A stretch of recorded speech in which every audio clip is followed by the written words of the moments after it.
we're going to talk about the election of 1824 and the subsequent election. First, in 1816, that was the last time that a Federalist ran for president.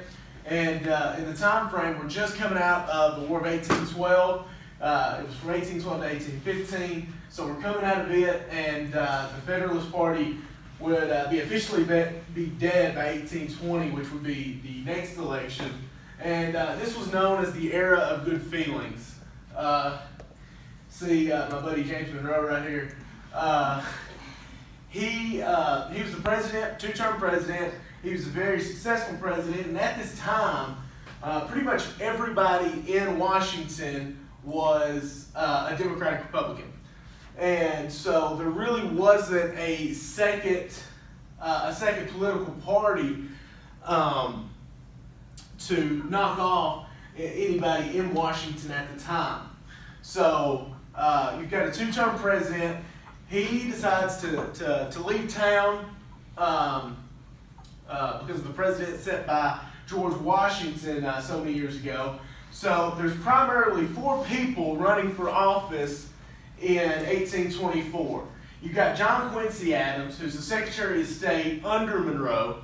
You've got Henry Clay, who's the current Speaker of the House. You've got William H. Crawford, who is the Secretary of the Treasury under Monroe. And then you've got Andrew Jackson, who is a senator from Tennessee, and of course the war hero from 1812 of the Battle of New Orleans. So, these are the results of the election of 1824. You can see right that Jackson totally kind of swept the South, aside from Georgia, which Crawford won, and that was his home state. Virginia as well went to Crawford. And then in the Northeast, it was John Quincy Adams who kind of swept up north of Pennsylvania, New Jersey. And then Henry Clay got Kentucky, Ohio, and Missouri. So, what does that mean? Well, you've got to get to 131 electoral votes to win the presidency in 1824. Jackson had 99, Adams had 84, so nobody really came close to it. And so, since nobody made it, where do we go from here? And that's where you see Mr. Sly-looking Clay saying, I've got an idea. According to the Constitution, if nobody makes it to the allotted electoral vote, the vote must go to the House of Representatives. And who remembers who the Speaker of the House was? Did nobody listen to my slide 2 slides ago when I said that Henry Clay is right there? I thought I wrote it down there. So Henry Clay, who is this guy right here, he is the Speaker of the House, so he is essentially going to control this vote. And that's where the corrupt bargain is forged. Clay talked to his supporters. He said, listen, I'm not going to win the presidency. I only got 3 states. No way I'm going to win. But instead, he talked to Kentucky, talked to Ohio, Missouri, and a bunch of other states and said, listen. I'm not going to win. I don't want you to vote for me when this vote comes up. Instead, I want you to vote for John Quincy. And in return, John Quincy Adams made Clay his Secretary of State.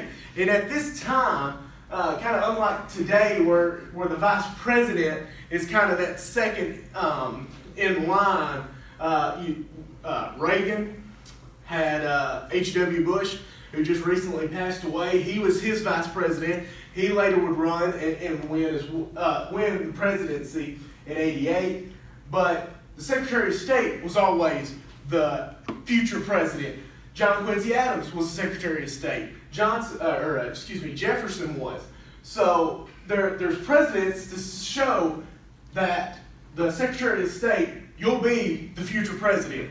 And so Clay said, I'm not going to win this time, but in 8 years or 4 years, I'm going to be the next president. And so what they did was that they showed out And as you can see, Quincy Adams right here, who is in the orange, he flipped Ohio, Kentucky, Missouri, and then also Louisiana and Illinois flipped as well, who were originally for Jackson. So, the winner of, let me go back real quick. The winner of the presidency was John Quincy Adams. He gets to spend 4 years in the White House. Now, Jackson is over here in the corner saying, hey, I got screwed over here. I had the majority of the electorate. I had the popular vote. I should be the president. And so he figures out what Henry Clay's done, and him and his buddies get together and say, let's start partying. Let's go across the United States and just throw parties for the next 4 years. And they make a big shindig about it. They say, hey, the war hero Andrew Jackson is coming to town. And they all get liquored up. And he'll tell war stories, and he'll tell stories about being in Senate, and he'll also tell the corrupt bargain. How Henry Clay and John Quincy Adams stole the presidency.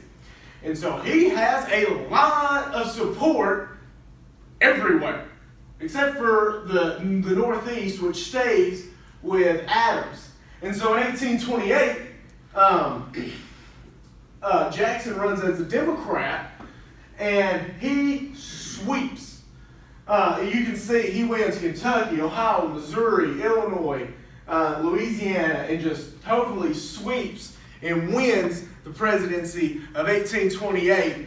And Adams becomes a one-term president, and Clay never becomes president. So in the long run, he does nothing. He makes this big plan and this big backdoor deal, and then nothing happens from it. So, what did the election of 1824 really do? Well, at first off, it ended the era of good feelings, because essentially there were too many cooks in the kitchen.